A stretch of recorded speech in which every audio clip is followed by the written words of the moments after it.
Vital signs. Alongside any PHQ-9 assessment, you would also be expected to perform some vital signs on the patient. The observations form will usually look something like this, although paperwork can vary, so if it looks a bit different, don't worry, the core elements will be the same. Be sure to check the patient's demographic details at the top of the chart are present and correct. If they are not, you will need to fill out this information.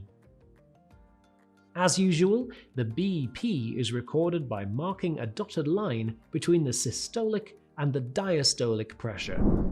The score shown here is the correct way of marking a blood pressure of 100/80. The temperature is marked with a dot that aligns with the temperature markings down the right-hand side of the observations chart. The pulse is marked with a dot that aligns with the scoring on the left-hand side. If the pulse rate was 80 beats per minute, but the diastolic pressure was also 80, you would just need to mark the dot next to the arrow as shown. The respiratory rate would simply be written at the bottom in the box provided. Before taking the OSCE test, we suggest you practice recording example observations so you feel comfortable with the observations form.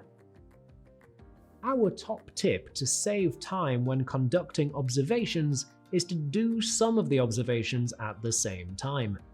For example, you can take the patient's temperature whilst taking their blood pressure, or you can take their temperature whilst taking their oxygen saturation level. Don't forget to perform hand hygiene after disposing of the temperature probe in the clinical waste bin. I will now quickly dispose the probe and gel my hands.